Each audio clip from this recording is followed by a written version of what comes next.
Le directeur général de Free Sénégal, invité exclusif de Ousmane Gueye ce dimanche dans E-Tech. Quel bilan un an après l'introduction des premières offres sur le marché? Où en est l'opérateur dans sa modernisation de ses installations? Quelle qualité de service? Quel impact sur le secteur des télécommunications? C'est un Mamadou Meng en challenger du géant Sonatel qui se prête aux questions de Ousmane Gueye. À ne surtout pas manquer dimanche 29 novembre 2020 aux alentours de 7h25 et 12h25 sur e-radio. E-Tech, l'émission d'un monde qui change, présentée par Ousmane Gueye. Invité exceptionnel ce dimanche sur e-radio, le directeur général de Free Sénégal. Bonjour Mamadou Meng. Bonjour Ousmane. Merci d'avoir choisi E-Tech, le magazine de e-radio, pour revenir sur l'actualité de la technologie, l'actualité des télécoms dominée cette semaine. On entend la musique un peu en fond sonore, dominée par de nouvelles offres que vous mettez sur le marché. Les usagers vont sûrement dire, ça y est, la guerre repart au bénéfice évidemment des consommateurs sénégalais. Et d'ailleurs, on l'a vu lors de ce lancement des nouvelles offres la semaine dernière à Dakar, cette démonstration de force, presque on a envie de dire, avec des musiciens qui chantent sur une même scène, mais dispersés un peu partout à travers Dakar. Comment est-ce que vous avez pu obtenir un peu cette prouesse? Alors, avant de vous parler de cette prouesse, permettez-moi juste de vous dire qu'on est actuellement dans la semaine où il y a eu beaucoup d'événements, notamment 2 jours dédiés au forum du numérique au Sénégal. À Diamniadio. À Diamniadio précisément, et pendant ce forum, on a eu l'opportunité de recevoir son Excellence, le chef de l'État, Macky Sall, et de discuter avec lui autour de son plan SN 2025, avec notre ministre de tutelle d'ailleurs, à qui on souhaite énormément de chance dans cette nouvelle fonction, ainsi qu'aux autorités comme l'ARTP. Alors, on a expliqué tout ce qu'on a fait en un an. J'étais Free. En un an, on a baissé de plus de 35% les tarifs de communication. On a baissé de plus de 75%, imaginez-vous bien 75%, les tarifs d'accès à Internet, ce qui est énorme. En moins d'un an, on a lancé la 4G, on a modernisé et transformé totalement notre réseau. Imaginez-vous bien, à l'heure où je vous parle, on a 55% de la population sénégalaise qui a accès à notre réseau 4G. Je ne parle pas du réseau, mais je parle uniquement de la partie 4G. Et on a 95% de la population sénégalaise qui a tout court accès à notre réseau. Et ça, c'est énorme. On a déployé 2500 km de fibres en l'espace d'un an. Imaginez-vous bien, on a accès au câble sous-marin et SAT3, on est présent partout, donc on est à 100% indépendant sur l'ensemble des infrastructures nationales comme internationales. Ça, c'est une prouesse énorme. Et après la 4G, on se dit la 5G, tout ça, c'est vrai. Nous, on travaille avec des leaders mondiaux des télécommunications. Notre réseau, on l'a préparé pour accueillir la 5G. C'est ce qu'on appelle un réseau ready for 5G.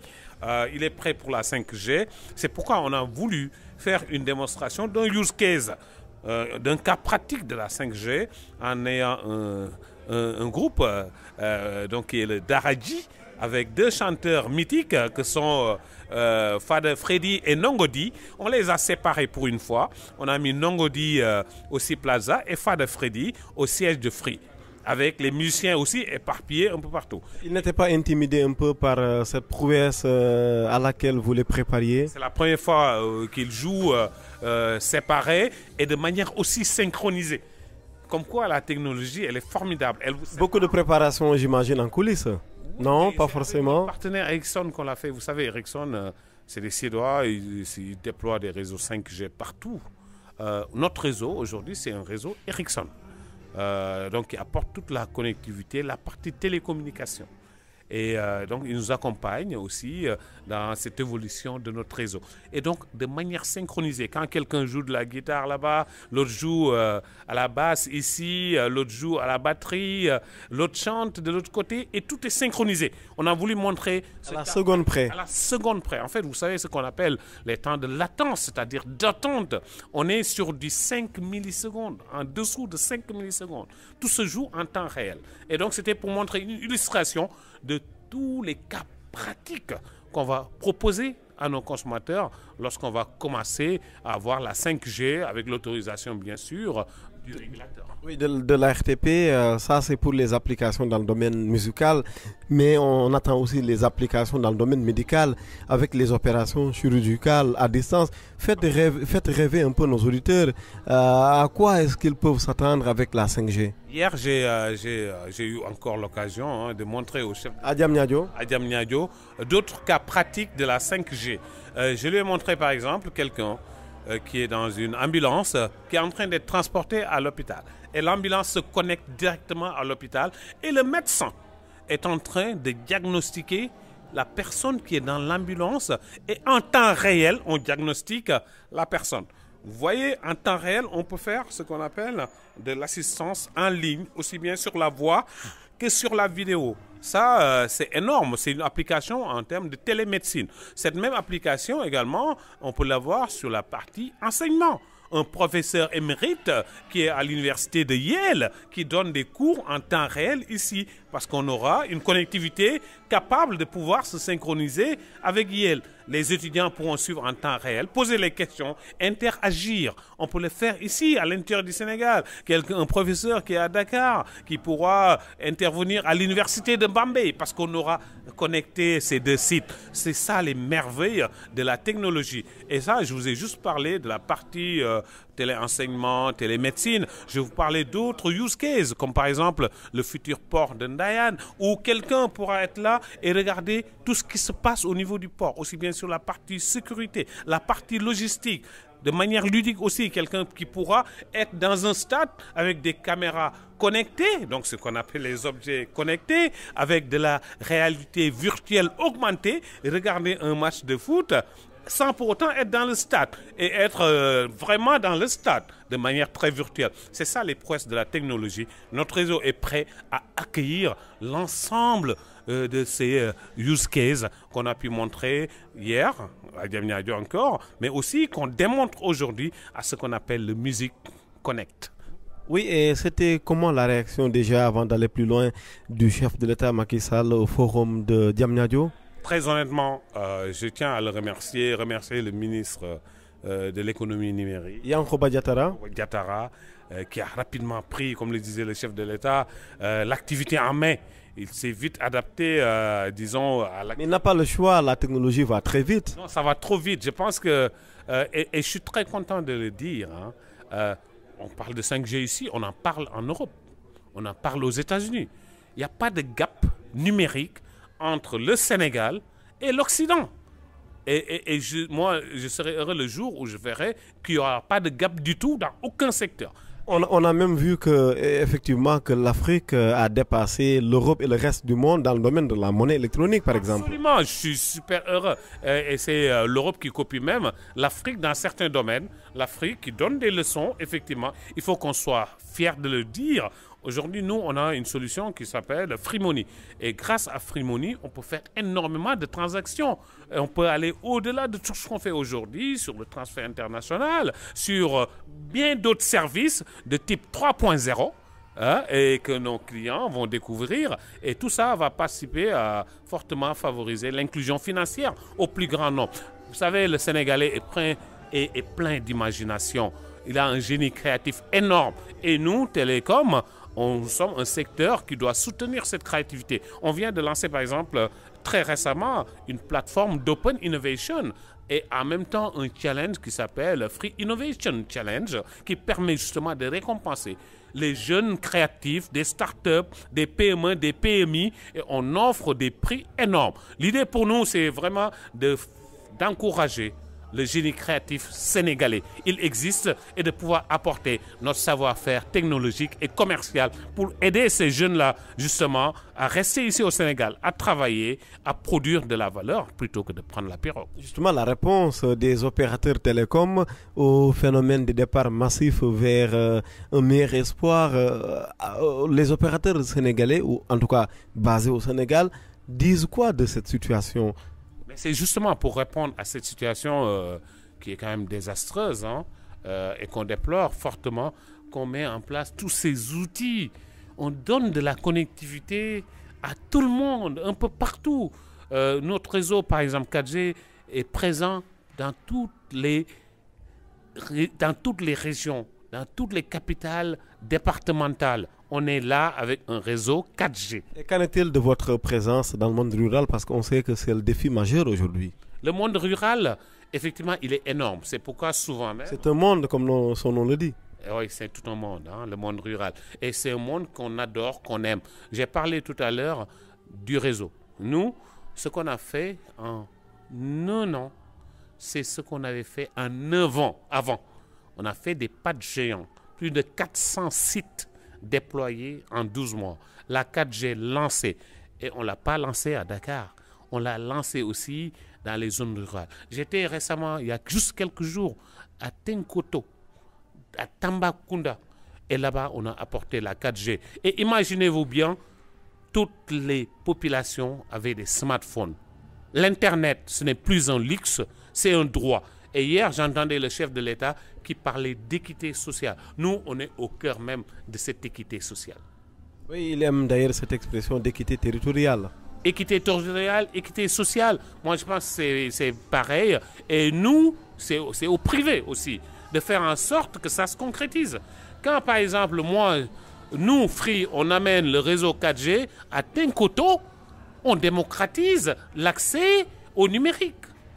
Les populations de Tamba, de Kédougou, autant que celles de Dakar, ont le droit d'accès à toutes les technologies. C'est pourquoi nous, quand on met le réseau à Dakar, on essaie aussi de le déployer un peu partout. Un peu partout au Sénégal, tant qu'on pourra le faire, on ira loin. Et aujourd'hui, si tu as vu ce qu'on a fait, ce n'est pas de grandes annonces seulement pour parler de notre réseau qui s'est complètement transformé, un réseau 100% indépendant. On a encore parlé de nouvelles offres. Parce qu'aujourd'hui, le Sénégalais demande encore à avoir du pouvoir d'achat. Et nous, Free, notre ADN, c'est toujours de redonner du pouvoir d'achat aux consommateurs sénégalais. C'est pourquoi on a fait une refonte de nos offres en donnant encore plus de générosité pour leur permettre de pouvoir appeler, de pouvoir se connecter. Et d'ailleurs, notre slogan, c'est très simple. Vous savez ce que c'est que notre slogan? Oui. C'est quoi? On dit simplement plus de wach, moins de wachale. Donc, on permet aux gens d'appeler plus, de communiquer plus et de dépenser moins. Mamadou Mbengue nous fait l'honneur et le plaisir d'être notre invité ce dimanche dans ITEC sur iRadio. Mamadou Mbengue, directeur général de Free au Sénégal. C'est une marque parce qu'il y a Free en France. Pourquoi vous ne dites pas Free Sénégal mais Free au Sénégal? Est-ce que cela a du sens? Cela a énormément de sens parce qu'on n'a pas voulu seulement être une marque. C'est pourquoi on dit Free au Sénégal. On a voulu être un mouvement qui s'empare de tout le Sénégal, un mouvement qui redonne du pouvoir d'achat aux consommateurs sénégalais. Et si vous avez bien remarqué, ça fait 1 an que cette marque-là, ce mouvement-là s'est emparé du Sénégal. Ça fait 1 an qu'on donne plus de pouvoir aux consommateurs sénégalais. Ça fait 1 an qu'on libère le consommateur sénégalais. Et la saga continue. Oui, et quel bilan, quelle évaluation justement après 1 an sur le marché sénégalais, Free qui arrive, qui disrupte le marché pour prendre un peu le langage préféré des startups. Vous en faites quel bilan, Mamadou Mbengue? Non, c'est un bilan ultra positif. Un bilan détaillé, s'il vous plaît. Quand je dis un bilan détaillé, le Sénégal compte beaucoup plus de personnes ayant accès à Internet. Ça, c'est un indicateur important. Vous avez vu les récentes publications du régulateur. Le taux de pénétration... Qui disent quoi? C'est important de le rappeler pour l'auditeur. Le taux de pénétration sur la partie Internet mobile augmente de trimestre en trimestre. Donc, vous avez accès librement à ce rapport-là qui est diffusé un peu partout. artpsénégal.sn. Absolument. Et donc, il y a en ligne qui montre aussi le ranking, c'est-à-dire le classement de Free au Sénégal, et combien on gagne de parts de marché, et combien chaque jour les Sénégalais nous font confiance. Pourquoi ils nous font confiance? Parce qu'on a un réseau de qualité qui se développe tous les jours. On n'est pas prétentieux pour dire qu'on a le meilleur réseau, qu'on est présent partout. Mais depuis toujours, on dit au Sénégal, non, faites attention, le réseau Free. On a entendu le message, on a travaillé d'abord sur notre réseau, et notre réseau, aujourd'hui, est super performant, et on va continuer à l'améliorer. Ensuite, les tarifs. Free est numéro 1 sur les prix au Sénégal. Nous sommes imbattables.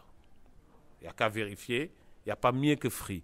En plus de ça, on fait de l'open innovation. On s'adresse aux startups. Et ce n'est pas fini. On lance notre programme de fidélité qui s'appelle Terral. On déroule le tapis rouge à nos clients. Si vous êtes Free, vous avez tout compris et vous avez gagné. Oui, mais ce programme de fidélité, pour vous challenger un peu, il existe déjà chez les concurrents. Qu'est-ce qu'il y a comme nouveauté là-dedans? On aurait pu ne pas faire de programme de fidélité, ne serait-ce que nos offres, c'est un outil de fidélisation, ne serait-ce que notre réseau. C'est ce qu'on appelle sticky. Ça attache, ça attrape les clients. Mais nous, on va en donner toujours plus aux consommateurs. C'est pourquoi on a imaginé ce programme de fidélité qui est un programme 360 degrés qui offre à la fois des points de fidélité aussi bien sur l'usage mobile, sur l'usage Internet que sur l'usage de Free Money. C'est vous dire combien on pense aux consommateurs sénégalais et on le récompense chaque jour. En plus de le récompenser à travers nos offres, à travers notre réseau, on veut encore le récompenser, lui donner toujours plus. Parce que le consommateur, c'est notre ADN. Tout le monde sait qu'on pense consommateur et ce ne sont pas de 20 mots, c'est une vraie concrétisation qu'on voit tous les jours. Vous avez eu peur au départ, Mourbengue, pour la modicité entre guillemets de vos prix lorsque certains ont parlé de dumping et qu'on devait attendre la décision de la RTP. Racontez-nous un peu ces moments-là. C'était la crainte parce que si jamais la RTP s'est opposée, c'était tout un modèle qui tombait. Effectivement, mais vous savez... mais c'est un risque. Nous, on est très conforme au texte, d'accord? Et surtout, on respecte la régulation. C'est important. On est consommateur, on pense toujours aux clients. Mais on respecte les textes, on respecte la régulation. C'est important car on opère dans un pays. Et on a une relation très étroite. On discute énormément avec le régulateur. On lui soumet nos offres et le régulateur nous les valide, bien sûr, avant qu'on les lance sur le marché. Mais sauf que le régulateur peut valider, après revenir dire que ça n'est pas conforme. Suivez un peu mon regard avec l'actualité de Orange. Bon, moi je ne vais pas interpréter ce qui se fait avec les autres. Mais c'est important d'apprendre des autres. Mais je sais dire, oui, les autres apprennent énormément de nous. Parce que chaque fois, vous avez raison, chaque fois qu'on baisse les tarifs, on voit aussi que les autres sur le mouvement. Le mouvement, c'est nous. C'est chez Free qui donne le là. Oui, effectivement, vous avez raison. On a des cadres de concertation très étroits avec les régulateurs. On discute énormément autour de la qualité de service, autour de l'accessibilité et on est très content du travail qui est fait par notre autorité de régulation que je remercie énormément au passage et dont le directeur général. Abdouli qui a déjà été notre invité dans ITEC. Tout à fait, il fait un énorme travail autour de la QoS et ce n'est pas un gendarme qui est là avec un bâton qui bat les gens. Non, c'est quelqu'un qui pense aussi aux consommateurs. Voilà. Mais c'est son rôle, il est payé pour ça, non? C'est son rôle, mais il le fait bien. Il faut savoir aussi rendre à César ce qui est à César. Quand quelqu'un fait du bon travail, il faut le dire. Il fait un superbe travail. Il nous encourage à faire beaucoup plus. On est allé à Matam. Il nous a montré un peu les trous de couverture réseau. Et on s'est engagé à couvrir ça. Il nous a dit d'aller partout au Sénégal, de regarder le parc Nyokolokoba, il faut le couvrir, tout ça. Mais oui, donc avec l'ARTP, on travaille de manière très très étroite, vraiment, et on reste dans le cadre de la régulation. Justement, le partage d'infrastructures, avant d'aller à la pause, le directeur général de Free au Sénégal, Mamadou Mbengue, est notre invité ce dimanche sur e-radio. C'est important de parler de partage d'infrastructures parce que les opérateurs essaient tant bien que mal à démocratiser l'accès au réseau, à la qualité des réseaux. Toujours est-il qu'il y a des coins et recoins du Sénégal qui n'ont pas été couverts. Est-ce que les opérateurs peuvent s'engager dans une dynamique de partage d'infrastructures ou peut-être Orange comblerait un gap que Free ne pourrait pas combler, par exemple? En fait, tout ce qui est partage d'infrastructures, je pense que ça rentre dans une logique normale d'évolution du marché. Mais au Sénégal, c'est plus théorique que pratique. Aujourd'hui, il y a quelques bribes de partage d'infrastructures. Il y a de la colocation qui se fait. Il y a des sites qui sont partagés entre plusieurs opérateurs. Mais on peut effectivement aller beaucoup plus loin. Il y a de la fibre optique avec des opérateurs peut-être qui ont eu la chance et l'ancienneté de déployer beaucoup de fibres. Il faut qu'il y ait un dégroupage de cette fibre.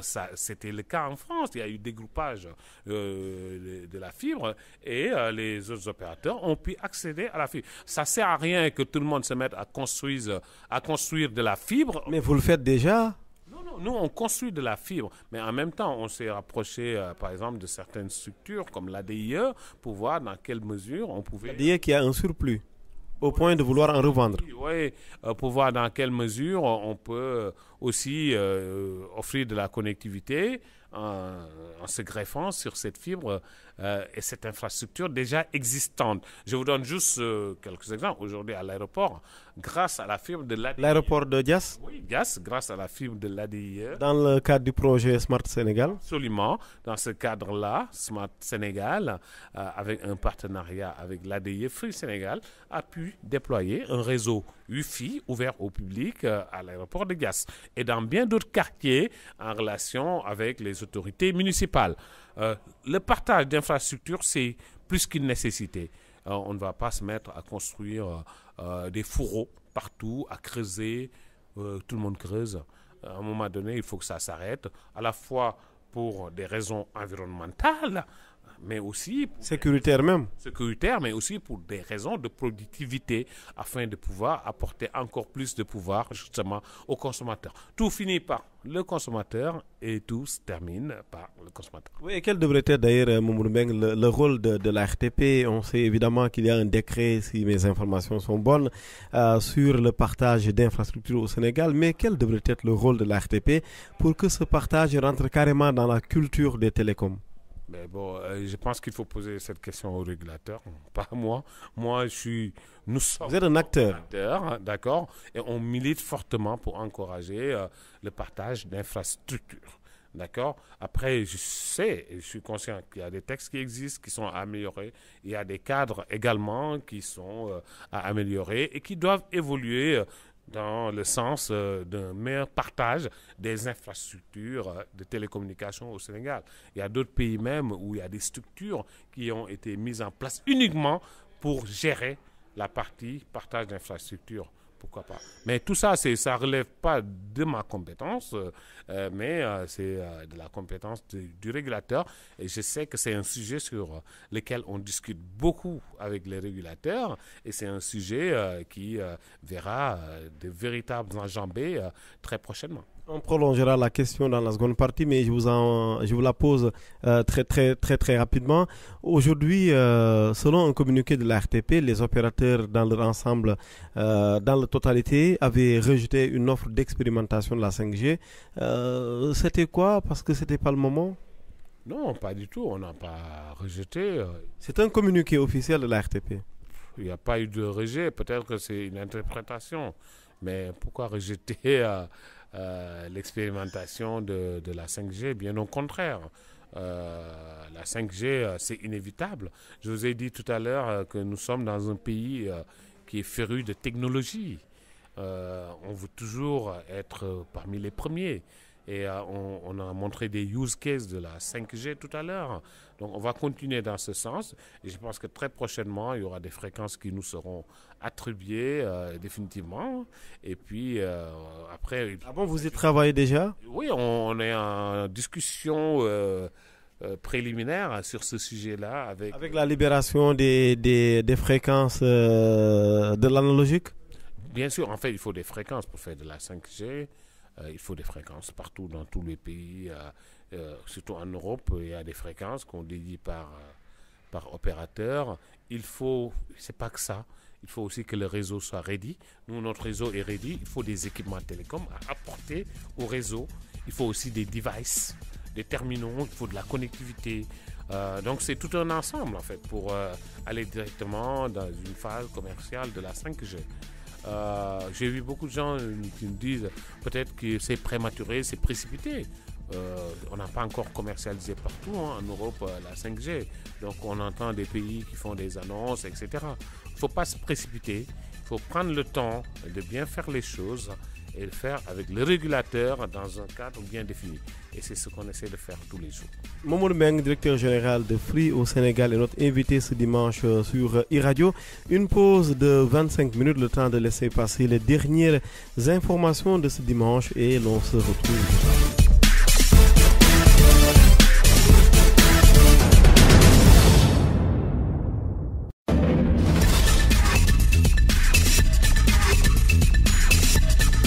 Invité de e-tech pour cette seconde partie à la place du directeur général de Free Sénégal, Mamadou Mbengue, que nous avons reçu dans la première partie Nafi Diagne. Nafi Diagne est en charge de la transformation digitale, c'est bien cela? Oui, c'est bien ça. Bonjour, donc, je suis Nafi Diagne, la directrice de l'expérience client et de la transformation digitale chez Free. Expérience client et transformation digitale, on va beaucoup s'attarder sur la seconde expression, transformation digitale. Actuellement, elle est à la mode, on en parle beaucoup, mais est-ce que ceux qui en parlent le plus, se sont eux-mêmes transformés? J'ai souvent posé la question aux acteurs. La réponse, quand la question vous regarde? Par rapport à la transformation digitale, c'est vraiment un sujet important, pas seulement aujourd'hui pour le secteur des télécoms, mais pour toutes les industries. Aujourd'hui, on assiste à un développement de plusieurs facteurs et de plusieurs technologies qui poussent toutes les organisations à revisiter leurs processus, à les améliorer, mais également à revoir la relation qu'elles ont avec leurs clients. Parmi ces technologies, je citerai d'abord le Big Data. Si on prend les opérateurs télécoms, ils collectent plutôt un volume important de données qu'ils exploitent. Ce sont des données structurées et non structurées qu'ils exploitent pour améliorer la relation avec leurs clients, mais également à leur pousser des offres un peu plus personnalisées. Après le Big Data qui se développe, avec l'IoT, on va avoir l'Internet des objets avec un volume de données qui va augmenter de plus en plus et qu'on devra exploiter. Au-delà de Big Data, on a la mobilité avec le taux de pénétration de l'Internet qui augmente et le taux de pénétration des smartphones qui sont des facteurs accélérateurs de la transformation digitale. Et tous ces facteurs, ce facteur sur la mobilité nous pousse, nous, aujourd'hui, opérateurs, à mettre en place des plateformes digitales pour que nos clients puissent disposer de l'information où ils veulent et quand ils veulent. Et enfin, le troisième facteur important, c'est les réseaux sociaux. Aujourd'hui, tous les clients, toutes les personnes sont sur les réseaux sociaux et ça nous pousse à revoir notre façon de communiquer et aussi de gérer la relation de nos clients sur ces canaux. Voilà en gros. Et justement, on voit que Free est dedans. Avant Free, bien sûr, d'autres opérateurs ont créé pour aller vite et simplifier pour l'auditeur des robots qui parlent à la place des hommes. Mais est-ce qu'on n'est pas en train, peut-être qu'on jubile un peu parce que c'est la facilité technologique, mais est-ce qu'en même temps on ne déshumanise pas un peu le rapport au client? Peut-être qu'un opérateur physique, une personne comprendrait mieux un client fâché qu'un robot. Aujourd'hui, par exemple, chez Free, nous avons combiné le robot à l'humain.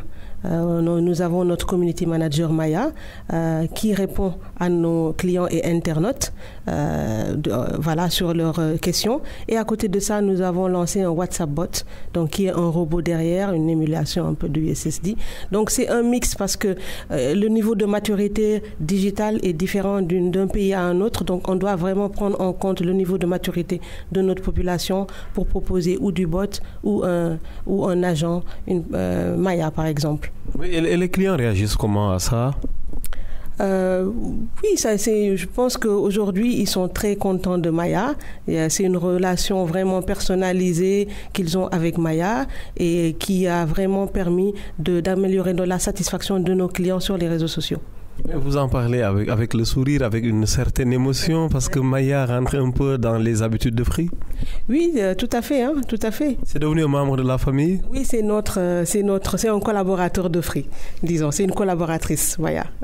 Nafi Diagne en charge de l'expérience client et de la transformation digitale chez Free au Sénégal est notre invité, notre seconde invité, disons, ce dimanche 29 novembre, ce dernier dimanche de novembre sur e-radio. Nous poursuivons notre interview, la transformation digitale, on en parlait à l'instant, mais souvent chez beaucoup d'acteurs, on la réduit à une présence à travers un site internet et des réseaux sociaux, et vous venez de le montrer, même démontrer, la transformation digitale, c'est plus profond que cela. C'est plus profond que cela, hein. Donc ce sont des technologies vraiment poussées, on parle de réseaux sociaux, de sites, mais aussi on a des applications mobiles. Si on prend le contexte de Free, par exemple, nous avons lancé notre application convergente MyFree qui nous permet de donner de l'autonomie et de la transparence à nos clients. Ils peuvent suivre leur consommation, effectuer des transactions aussi bien mobiles que mobile money. Comme vous le savez, Free Money est un axe stratégique de Free, le mobile money, et on donne à nos clients cette possibilité de gérer leurs transactions à travers le MyFree. Et la suite pour ce vaste chantier de transformation digitale, pour vous qui gérez ce domaine à Free, c'est quoi? Nous allons faire évoluer notre démarche de transformation digitale. On a parlé du site, de l'application mobile. On est sur le point de lancer une plateforme pour les entreprises. C'est le B2B Web Self-Care qui va permettre à nos clients de l'entreprise PME, large account, de pouvoir gérer leurs transactions et leur flotte à travers une plateforme. On a aussi un data center et on a aussi des services cloud qu'on pourra commercialiser à travers une plateforme de e-commerce, par exemple. Donc, c'est tout un chantier qu'on déroule. C'est toute une démarche phasée parce qu'il faut adresser les fondamentaux d'abord avant d'aller plus loin. Donc, on va faire évoluer toutes ces plateformes, mais la transformation digitale ne se limite pas juste aux clients, c'est pas juste, mais autour du client, mais en interne même, on a une démarche de transformation digitale pour les métiers, que ce soit pour les ressources humaines, la finance. Donc c'est toute une philosophie, disons, qu'on a en interne chez Free et qu'on transpose autour de notre stratégie relation client. La guerre des data centers, il y en avait il y a un moment au Sénégal entre plusieurs opérateurs, chacun estimant que son data center était le plus, disons, en adéquation avec le temps, avec l'ère du temps. Aujourd'hui, on avance un peu. Depuis, on n'en parle plus. Vous, votre data center, vous en êtes où? Côté une bonne nouvelle ou pas? Donc nous, notre data center est un data center certifié Tier 3. Donc c'est ce que tout le monde dit, hein, rassurez-vous. C'est le premier data center certifié Tier 3. Et donc, je ne pense pas qu'aujourd'hui qu'on se compare vraiment aux autres opérateurs.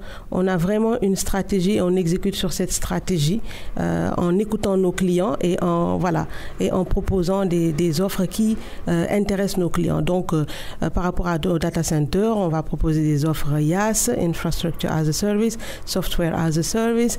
Donc, toutes ces options qu'on pourra proposer à nos clients, j'en ai parlé tout à l'heure, même à travers une plateforme de e-commerce où les clients, les entreprises pourront, avec autonomie, disposer de tous les services cloud qui sont disponibles à travers notre data center. Côté souveraineté numérique aussi, c'est important. Nous avons eu la chance d'en parler dernièrement avec le DG d'un autre opérateur. C'est important, vous souriez, mais c'est très très important aujourd'hui. Comment faire pour qu'on garde nos données, pas nécessairement au Sénégal, mais pour que quand même on soit souverain sur nos données. Si on revient un peu à la transformation digitale du service client, on le voit de plus en plus, il y a beaucoup de données que manipulent les opérateurs. Comment est-ce que nous, clients, consommateurs, pouvons être rassurés par rapport au traitement que vous faites de nos données? Aujourd'hui, les données sont sécurisées.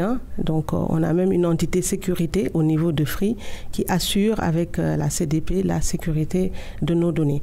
Donc, il n'y a aucune crainte à avoir dans ce sens, aussi bien sur la collecte de nos données, mais même sur nos plateformes. On ne lance aucune plateforme digitale sans assurer en amont qu'on a effectué des tests de sécurité. Sachant que le risque zéro n'existe pas, je pense que c'est important également d'être franc avec l'auditeur. Oui, non, mais on fait des tests extrêmement poussée. Si je prends même l'application MyFree, on n'a pas lancé avant d'avoir effectué plusieurs tests de pénétration de sécurité. Vous êtes à l'abri 100% à Free, on ne vous mettra jamais la main sur les données? On peut le garantir, ça. On verra bien pour la suite, même si bien sûr on vous souhaite le meilleur pour la suite. Nafi Diagne, en charge de l'expérience client et de la transformation digitale chez Free, est notre invité, notre seconde invité après le directeur général Mamadou Meng ce dimanche sur iRadio. L'innovation, on ne sort pas pour autant de notre thématique, la transformation digitale. Comment encourager l'innovation numérique au Sénégal? On a suivi un peu toutes ces politiques chez vous, même si petite taquinerie au passage, vous arrivez un peu tard dans ce monde déjà rempli de bonnes options, de bonnes innovations chez vos concurrents. Qu'est-ce qui fait que Free arrive un peu tard dans le soutien aux startups? Donc Free, il faut rappeler en fait que la marque a été lancée il y a à peine 1 an. Oui, mais Tigo a toujours été là. Pas toujours, mais depuis longtemps. Mais il y a eu des initiatives également dans le passé. Tigo a eu beaucoup d'initiatives dans l'innovation. Je pense qu'il y a des structures comme Jumia qui ont été incubées ici, Hello Food, voilà, qui ont été incubées ici à l'époque de Tigo. Pour Free, la marque a été lancée il y a 1 an. La priorité était de vraiment accélérer sur notre programme de transformation digitale. Donc, c'est toutes ces initiatives déjà citées en amont. Et maintenant, c'est l'heure de nous ouvrir à l'écosystème déjà d'entrepreneurs. Okay? Et donc, notre démarche, on ne travaille pas de façon isolée. On a noué des partenariats avec des acteurs, des partenaires sur le financement et le renforcement de capacités. Je citerai l'ADER, avec qui on a signé un contrat de partenariat qui nous permet d'accompagner cet écosystème. On souhaite faire les choses différemment. Ce qu'on constate... Ah bon? Oui, parce que ce qu'on constate, j'ai la fibre entrepreneur, donc j'ai cette sensibilité pour comprendre que les entrepreneurs n'ont pas juste besoin qu'on communique sur eux. Ils ont besoin de co-créer avec les acteurs comme les opérateurs télécoms. Donc nous, notre objectif à travers l'Open Innovation, c'est de trouver d'autres solutions innovantes comme le mobile money. Le mobile money fut une innovation au Kenya il y a quelques années. Avec M-Pesa? Exactement. Et aujourd'hui, la plupart des opérateurs, leur stratégie primaire est au niveau du mobile money. Même si on vous attend beaucoup sur cette interopérabilité longtemps et longuement annoncée, mais qui n'arrive toujours pas. Qui n'arrive toujours pas, mais qui va venir et qui va vraiment permettre de développer ce mobile money. Mais au-delà du mobile money, c'est de trouver d'autres solutions innovantes qui vont nous permettre de créer de la valeur, de monétiser la data. On a énormément investi sur notre réseau 4G+, qui est présent dans toutes les capitales régionales. On a notre solution Free Money, mais aujourd'hui, il faut monétiser à travers, par exemple, le gaming, d'avoir des solutions qui soient adaptées à notre culture. Les jeux électroniques, pour le français. Voilà. Comme cette émission se passe dans la langue de Molière. Voilà, exactement, comme les jeux proposés comme les jeux de lutte, par exemple, qui pourront permettre de monétiser la data et le mobile money en même temps. Et la data, c'est la donnée. La donnée, voilà. Donc voilà, en gros, notre approche sur l'innovation, c'est vraiment de construire un réseau de start-up qu'on pourra accompagner dans le développement de capacités, le capital humain, l'accès au marché, mais aussi le financement pour co-innover et co-créer de la valeur et pour eux et pour Free. Vous comptez aujourd'hui aux côtés parmi les femmes numériques au Sénégal. Vous êtes connu aussi dans le monde du commerce électronique. Aujourd'hui, comment est-ce qu'on devrait encourager la présence des femmes dans le digital? Je pense que la fracture numérique du genre, elle provient beaucoup plus du milieu académique et c'est pas juste spécifique à l'Afrique. J'ai fait mes études en France, je suis diplômée de l'école centrale de Lille et dans notre promotion, on était 4 filles sur une promo de 40. Et toutes les promotions étaient identiques, il y avait à peine 4 filles sur une quarantaine maximum. Donc, je pense que cette fracture, elle provient du milieu académique et il faudrait encourager les jeunes filles à démystifier ce domaine et à intégrer ces filières. Et nous, dans ce sens Free, toujours dans le cadre de l'Open Innovation, on ne s'ouvre pas juste aux startups, mais aussi on on est en partenariat avec plusieurs écoles de la place, comme l'ESP, l'ESMT, avec qui on va travailler pour vraiment encourager ces jeunes filles à intégrer le domaine de la technologie et à être des acteurs du développement numérique. Est-ce qu'il y a des barrières, comme il y a Nouré à l'école, est-ce qu'il y a des barrières à l'entrée des femmes dans le numérique au Sénégal, où vous vous sentez plutôt épanouie, plutôt à l'aise en tant que femme? Je dirais pas, j'ai pas vraiment senti de barrière. Certaines femmes disent que le milieu est trop masculinisé, il y a trop d'hommes qui vous bousculent. Mais c'est pas, moi je vois pas trop de différence. J'évolue même chez Free dans un milieu assez masculin et voilà, je trouve que c'est un milieu vraiment agréable. Nous, notre CODIR est vraiment agréable. Tous les directeurs se supportent et voilà, je vois pas vraiment de barrière. On est tous ensemble, on collabore on a les mêmes objectifs.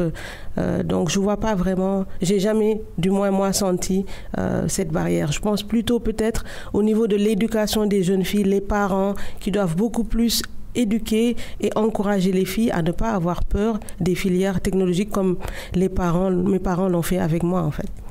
Et c'était facile que les parents acceptent que vous vous orientiez un peu dans le monde technologique? Oui, c'était pas une difficulté. Moi, personnellement, je voulais faire pharmacie, pour être honnête. Donc, en tout cas, vous ressemblez jusqu'à présent à une pharmacienne. Sérieusement. Donc, je voulais plutôt faire pharmacie, évoluer dans le domaine de la santé. Et voilà, mon père m'a un peu parlé de l'informatique et c'est que ça m'a intéressée. Et donc, voilà, j'ai poursuivi mes études dans le domaine de l'informatique et je ne le regrette pas aujourd'hui parce qu'on l'applique à tout, aux télécoms, à la santé. Mais justement, il n'y a pas santé d'un côté, numérique de l'autre. Le numérique est un outil donc transversal qu'on retrouve dans tous les domaines. Tout à fait. C'est un domaine qu'on retrouve dans tous les secteurs d'activité, qu'on applique à tous les secteurs, aux télécoms, à la banque, finance, à la santé, à tous les domaines. On a pu procéder à des démos de technologie, de cas d'usage de la technologie 5G lors du forum du numérique avec un cas d'usage sur la santé connectée qui va permettre à des médecins à distance de consulter des patients qui se trouvent par exemple dans des zones reculées. Donc ce sont vraiment des cas pratiques très importants dans le domaine de la santé qui montrent que la santé ne s'oppose pas au numérique. C'est plutôt, le numérique permet d'avoir une inclusion de toutes les zones rurales pour permettre de leur donner l'accès à la santé. On parle de la santé, ça peut être également l'éducation dans des zones reculées où on peut ne pas avoir certains types de profils d'enseignants ou des enseignants qui sont à Dakar ou à Saint-Louis pourront administrer des cours à distance. Oui, et le numérique qui permet même dans la santé, par exemple, de gérer l'insuffisance des effectifs. Nous en avions parlé avec le directeur général, disons, le monsieur digital du ministère de la Santé. Vous connaissez peut-être Ibrahima Khalilouladia? Oui, je le connais bien. On a eu à échanger lors des comités d'Anne Covid. Comme on parle de femmes et de filles rapidement avant de finir cette émission, Nafi Diagne, parlez-nous un peu de vos rêves de jeunes filles dans le numérique. À l'époque, vous étiez habité par quoi exactement? Est-ce que vous vouliez changer le monde comme d'autres? Moi, je veux toujours changer le monde. J'ai beaucoup d'empathie et de sensibilité. Je pense que ça se transpose un peu dans mes activités, comme l'entrepreneuriat que j'ai eu à faire dans le e-commerce pour aider des femmes à commercialiser leurs produits. Donc, c'est cette sensibilité que j'ai, pas seulement pour les femmes, c'est une sensibilité globale qu'on a pour pouvoir changer le monde. On le change jamais seul, on le change ensemble. Donc, on a toujours eu une démarche collaborative pour toujours travailler ensemble et faire bouger et changer les choses. Dans la première partie avec le DG Mamadou Mbengue, nous avons parlé du monde rural, de la connectivité en milieu rural. Si on y reste aujourd'hui, on semble oublier un peu ces acteurs du monde rural. Souvent, quand on parle de digital et de numérique, ça s'arrête presque à Dakar. Vous, comment est-ce qu'on peut promouvoir ces femmes du monde rural pour qu'elles aient accès à plus de connectivité? Aujourd'hui, on est présent dans toute Free est présent dans toutes les capitales régionales. Oui, mais la connectivité, le réseau n'est pas le même qu'à Dakar et vous parlez là en Saint-Louisien. On a beaucoup investi dans... Je suis Saint-Louisienne également, de père et de mère. Oui, sauf que vous êtes en ville, moi je suis du village, c'est ça la différence. D'accord. Donc, Free a beaucoup investi, aussi bien à Dakar que dans toutes les capitales régionales. Je pense que on a eu à vous projeter hier une vidéo. Et ce sont vraiment des images réelles qu'on a tournées. On est allé sur le terrain dans toutes les capitales régionales pour montrer que le réseau de Free est bel et bien présent, un réseau 4G+. Mais pas dans tous les villages, vous êtes d'accord? Pas forcément dans tous les villages, mais on y travaille, l'investissement continue. On a beaucoup investi dans le passé et comme notre DG Mamoudou Meng l'a mentionné hier lors de sa prise de parole, Free va continuer à investir encore et encore pour proposer l'inclusion numérique à toute la population sénégalaise, numérique et financière à travers Free Money également.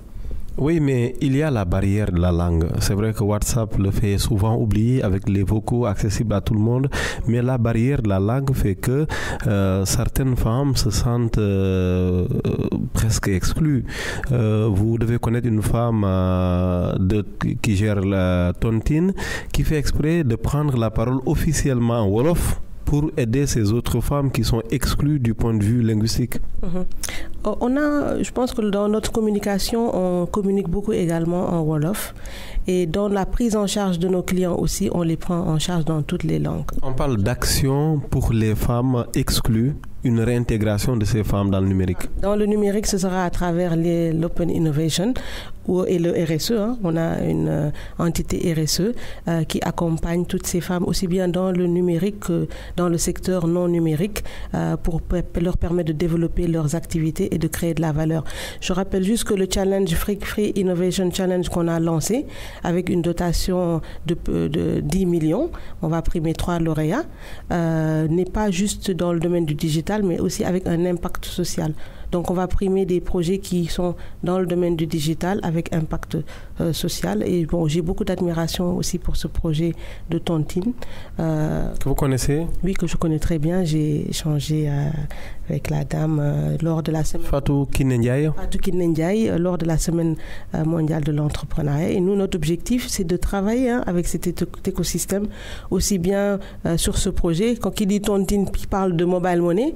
D'accord, ce sont des potentiels partenaires sur le Free Money, par exemple, et travailler avec d'autres startups pour créer de la valeur. Ce sera toujours pour créer de la valeur, aussi bien pour cet écosystème que pour Free. Ce sont des partenariats gagnant-gagnant. Oui, et le dialogue d'ailleurs avec les startups, il se fait comment? Est-ce que c'est occasionnellement lors de challenges ou il y a un cadre que les opérateurs ont mis en place?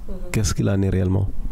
Là, aujourd'hui, notre objectif, c'est pas juste le challenge.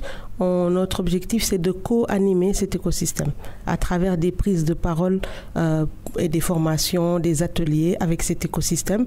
Vous savez, quand on parle de Free, on pense à la Free France, on pense à la station F, École 42. Donc, Free a dans son ADN l'innovation. Donc, on a l'ADN, on a même des entrepreneurs au niveau de Free avec des collaboratrices qui viennent de Jigentech, je cite Rende Awa que vous connaissez très bien, ou Fadje Loum, qui sont des entrepreneurs. Donc, on a comme objectif non seulement de dialoguer avec cet écosystème à travers le challenge et nos partenaires, mais aussi une co-animation de cet écosystème avec des ateliers, de la formation, des prises de parole.